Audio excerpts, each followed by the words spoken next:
말씀을 전해주셔서 큰 은혜가 될 줄로 믿습니다. 다시 한번 오른손 흔들고 할렐루야 할렐루야.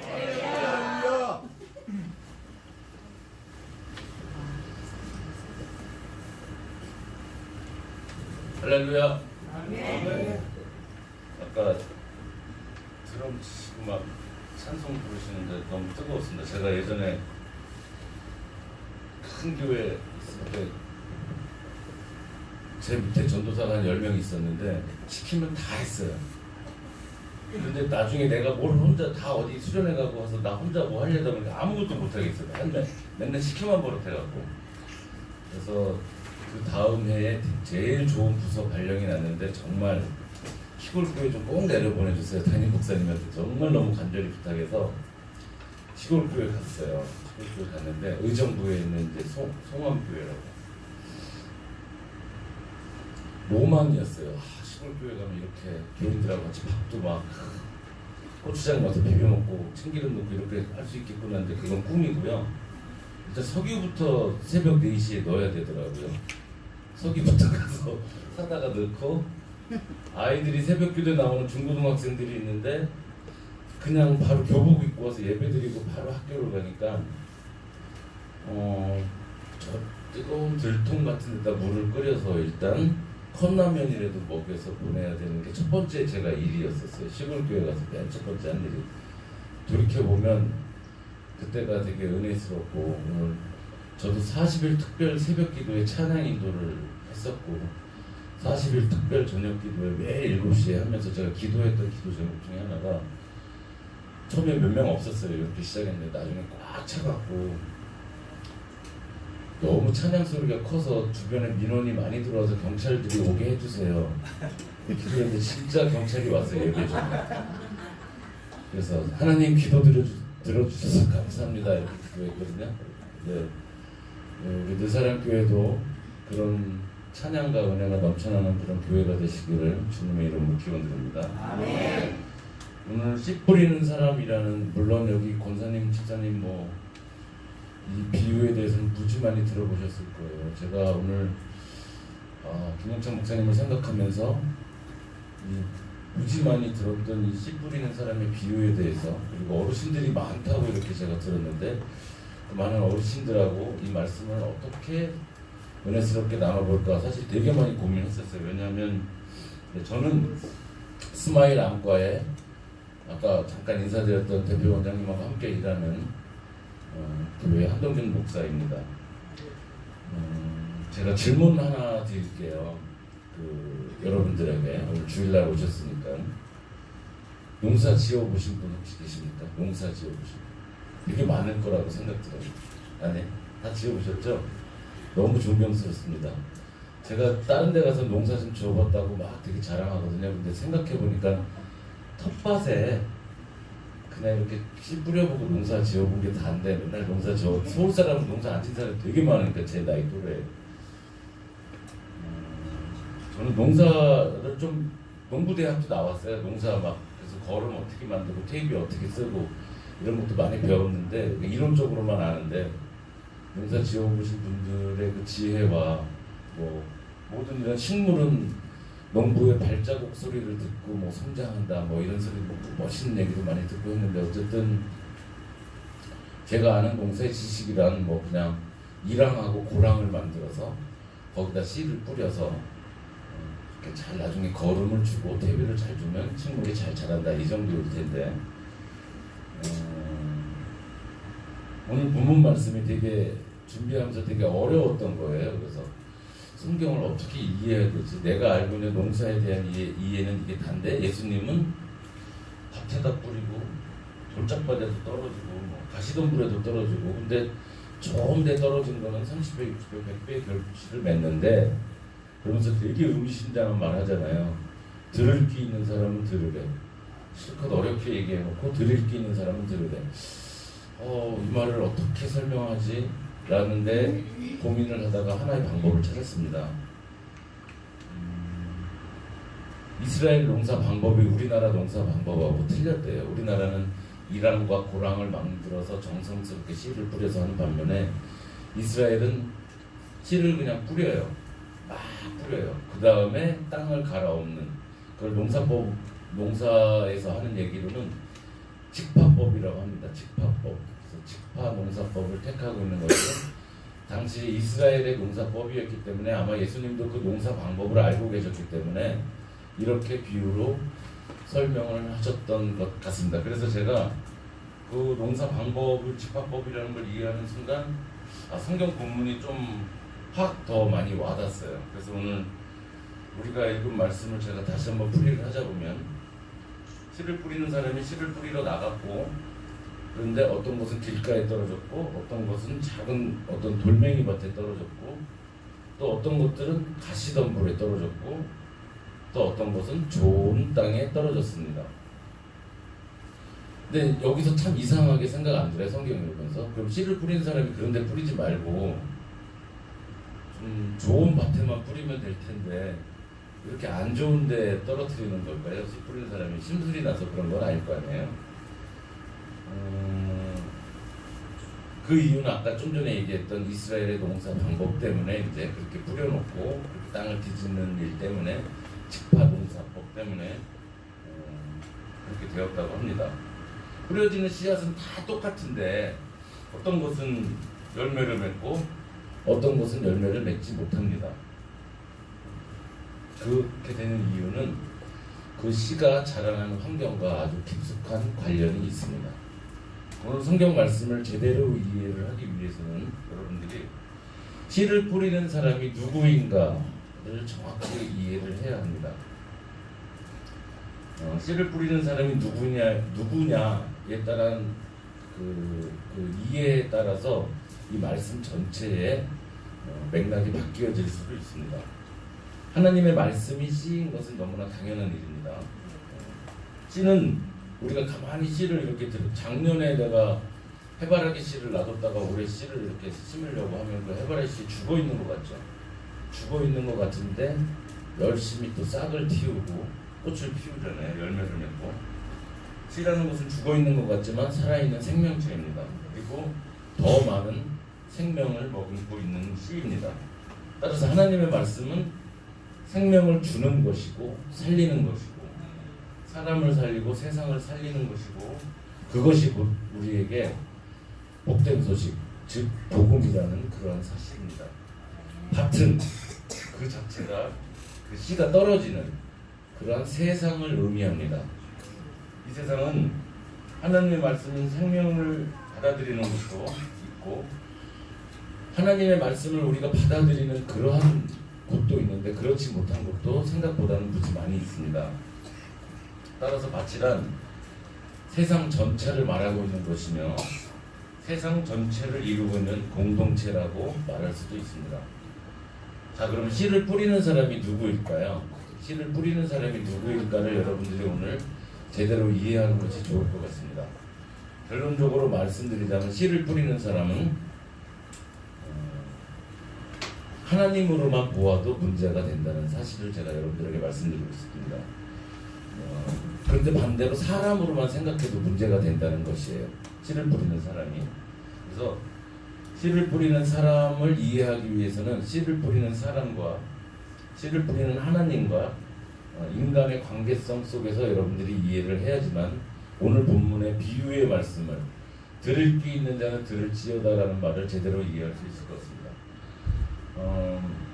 어쨌든 하나님 없이 우리 인간이 있을 수 없습니다. 반대예요. 또 인간 없이 하나님도 무지 외롭고 힘드실 거예요. 제가 오늘 여러분들에게 드리고 싶은 말씀 바로 이 이야기인데 하나님과 우리 인간은 쉽게 얘기하면 공동 운명체입니다. 공동 운명이고 하나님과 인간은 나눌래야 나눌 수 없는 그러한 존재입니다. 따라서 씨를 뿌리는 사람은 인간도 아니고 하나님도 아닌 살아있는 하나님과 우리 인간의 관계를 보아야 옳습니다. 씨를 뿌리는 사람은 그러니까 쉽게 얘기하면 결론부터 얘기하자면 공동 작업이라는 얘기예요. 공동 작업. 그래서 씨는 위에서 말하는 생명복음, 하나님의 말씀 이런 것들이 될 것이고 하나님과 인간은 그래서 이 세상에서 끊임없이 생명을 주는 그러한 일을 해야만 합니다. 세상과 사람을 그래서 우리는 살리는 일을 해야만 하는 것이 하나님과 우리가 같이 손을 잡고 공동 작업을 해야 하는 일들이 세상과 사람을 위해 살리는 일을 해야만 하는 것입니다. 좀 더 정확히 말씀드리면 하나님과 우리 인간은 살리는 일을 할 수밖에 없는 존재입니다. 왜 그렇죠? 왜? 라는 질문은 아마 이 대목에서는 불필요할 거라고 생각이 듭니다. 왜냐하면 우리는 그렇게 되어 있기, 프로그램이 그렇게 되어 있기 때문이에요. 살리는 일을 해야만 우리는 행복할 수 있고 남을 살리는 일을 해야만 우리는 존재할 수 있는 그런 존재입니다.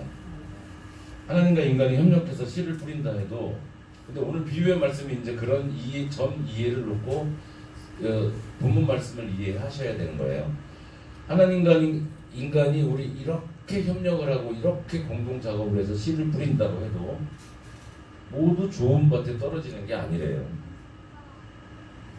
어떤 거는 돌멩이 밭에, 어떤 거는 길가에, 어떤 것은 가시덤불에 떨어진대요. 이렇게 열심히 협력해서 땀을 흘리면서 씨를 뿌려도 이것이 우리의 현실입니다.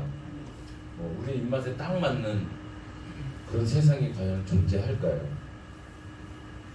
그럼에도 불구하고 오늘 늘사랑교회에 모인 성도님 여러분들은 씨를 뿌려야만 한다고 저는 생각을 합니다. 저를 포함해서. 왜냐하면 그 씨가 어떻게 될지 모르기 때문입니다. 길가에 떨어질지 가시덤불에 떨어질지. 늘사랑교회 성도님 여러분, 그리고 오늘 의뢰봉사로 오신 우리 스마일학과 여러분, 오늘 말씀 본문에서 우리가 분명히 알아야 하는 진리 바로 이것입니다. 좋은 땅에 떨어지는 씨앗은요 30배, 60배, 100배 이상의 결실을 맺는다는 사실입니다. 아멘. 김영창 목사님께서도 양산 이곳에서 저랑 안지 되게 오래됐는데 한 5년 전에도 저한테 대회 때 설교를 부탁하셨는데 제가 그때 너무 바빠서 못한다 그랬는데 이번엔 거절할 수가 없었습니다. 김영창 목사님께서도 안산 이곳 열사랑교회에서 목회를 하신 이유도 아마 저는 이걸 것 같아요. 30배, 60배, 100배 이상의 결실을 누가 어떻게 맺을지 몰라서 기도하면서 새벽에 일어나서 맨날 무릎 꿇고 기도하시는 이유가 바로 여기에 있다고 생각합니다. 오늘 주일에 모인 여러분들은 오늘 바로 이 시점에서 우리가 우리 자신에게 한번 물어보아야 할 때입니다. 우리는 과연 씨를 뿌렸는가? 여러분 자신에게 조용히 한번 물어보세요. 나는 과연 씨를 뿌렸는가? 그리고 그 씨를 뿌리기 위해서 나는 얼마나 많은 땀을 흘렸는가입니다. 하나님께서는 지금도 한 톨의 씨를 한 톨이라도 더 뿌리기 위해서 지금도 추수를 하고 계시기 때문입니다. 그 한 톨이 썩어서 없어지든 100배 이상의 결실을 맺든 하나님께서는 늘 씨를 뿌리시는 그러한 분이시기 때문입니다. 동업이라는 게 원래요, 한 사람이 불성실하면 그 동업이 어떻게 되죠? 대부분 깨지죠. 하나님과 우리가 인간의 공동작업이라고 얘기했지만 아까 사실은 동업이잖아요. 씨를 뿌리는 일에. 근데 하나님께서는 매일 정확하게 성실하시게 씨를 뿌리시는데 우리가 동업자인데 우리가 불성실하면 어떻게 되나요? 동업이 깨지죠. 매일 깨질 것 같아요. 우리 사람이라는 존재가 하나님하고 동업자라고 얘기해놓고 그 동업을 맨날 스스로 깨는 것 같아요. 그렇기 때문에 우리는 항상 우리가 우리 자신에게 나는 무엇을 하는 사람이지? 라고 물어보아야 합니다. 하나님께서 인류 최초의 아담에게 하셨던 질문입니다. 그 질문은 지금 이 순간에 아직도 유효합니다. 하나님께서 인류 최초 아담에게 하셨던 질문 뭔지 아시는 분 계시나요? 첫 번째로 질문하셨던 거 이겁니다. 아담아 내가 지금 어디 있느냐? 하나님께서 하셨던 질문입니다. 그 질문은 아직도 우리에게 너무나 유효한 질문입니다. 아담아 내가 지금 어디 있느냐. 시편 126편을 보면 눈물을 흘리면서 씨를 뿌리는 사람은 기쁨으로 거둔다라는 말씀입니다. 울며 씨를 뿌리러 나가는 사람은 정녕 기쁨으로 단을 가지고 돌아온다라고 시편 기자는 126편에서 노래하고 있습니다. 씨를 뿌린다는 것은요, 다른 말로 표현하면 눈물을 흘린다는 것입니다. 씨를 뿌린다는 것은 내 자신을 내어주는 행위입니다. 자신을 나눠주는 그러한 거룩한 일에 정말 우리는 눈물이 있을 수 없어요. 그러나 씨를 뿌리는 일은 동시에 큰 기쁨입니다. 그래서 기쁨의 눈물, 그것이 씨를 뿌리는 사람만이 누릴 수 있는 가장 아름다운 특권입니다. 늘사랑교회 성도님 여러분들은 정말 눈물을 흘리면서 씨를 뿌릴 때도 있지만 정말 기쁨의 눈물을 흘리면서 그 단을 거두는 놀라운 기적의 역사가 임하기를 항상 기원드립니다. 늘사랑교회 성도님 그리고 공동체 여러분, 한 사람이 갖고 있는 힘은 정말 보잘것없고 나약하고 얼마 안 됩니다. 여러분들이 갖고 있는 개개인의 힘들은 별로 안 됩니다. 그러나 씨를 뿌리고자 하고 기쁨의 희열을 느끼는 사람들이 하나둘씩 모여들 때 지금 이 정도로 많다면 저는 하나님의 역사는 분명히 우리 늘사랑교회에 항상 임할 것을 믿습니다. 기쁨의 희열을 느끼고자 하는 사람들에게 교인의 숫자나 그 양적인 것은 구애받지 않고 크게 문제가 되지 않습니다. 오히려 가장 작은 것 하나가 정말 큰 것이라고 느끼는 그런 사람들의 공동체입니다. 바로 이것이 하나님의 신비이고 하나님 나라의 비밀이라는 것입니다. 그래서 예수님은 항상 비유하실 때 마지막에 들을 귀 있는 자는 들을지어다. 우리나라에서도 그렇잖아요. 뭐 내가 이 말하면 천기누설인데 저 신학생 때 맨날 그랬어요. 저는 학부도 대학 나왔고 대학원도 이제 한신대학원 나왔는데 이 얘기하면 천기누설인데 안 가르쳐 줄래요. 자기가 히브리어 헬라어 열심히 번역해놓고 자기만 안다 이거예요. 마찬가지예요. 주일날 와서 목사님 말씀 들을 때 정말로 귀 쫑긋 세우고 목사님의 입에서 나오는 저 소리는 정말 천기누설, 하나님 나라의 비밀. 하나님은 성경을 통해서 우리에게 모든 신비와 비밀을 알려주셨습니다. 우리가 들을 귀가 없어서 못 듣는 것 뿐이에요. 그러니까 목사님 말씀 통해서 들으면 정말 하나님 나라의 비밀, 신비로움 이런 것들을 맛볼 수 있는 매주 주일이 될 것입니다. 하나님 나라의 논리는 덜어내면 덜어낼수록 더 많은 것으로 채워지는 그러한 논리입니다. 이러한 정말 말로 표현해서 그렇지 하나님 나라의 비밀을 미리 알려주고 천국은 이런 것이야 라고 정답으로 하나님이 되게 많이 하셨어요. 오늘도 얘기했었잖아요. 덜어내면 덜어줄수록 나눠내면 나눠줄수록 한 해 2019년도 송년회 때 목사님하고 기도하면서 다 생각해보니까 되게 크게 손해본 것 같은데 그렇게 돌아보면 하나님께서 너무 많이 채워주신 거예요. 그때 다 잃은 것 같았는데 알고 봤더니 새로운 걸로 채워주시려고 준비하셨던 것이고, 그런 하나님 나라의 놀라운 비밀과 신비에 참여하시는 우리 늘사랑교회 성도님들이 다 같이 되시기를 간절히 기원드립니다. 기도하겠습니다. 하나님 감사합니다. 가장 보잘것없었던 물고기 2마리와 보리떡 5개가 주님의 손에 들리웠을 때 5,000명을 먹이고도 남는 놀라운 기적이 일어난 것처럼 주님, 오늘 우리가 하나님의 주신 말씀을 듣고 하늘나라의 신비를 깨닫고 나눌수록 커지고 채워지는 그러한 비밀을 간직하고 실천하는 하나님 나라의 귀한 백성으로 우리들을 삼아 주시옵소서. 예수님 이름으로 기도드렸습니다. 아멘.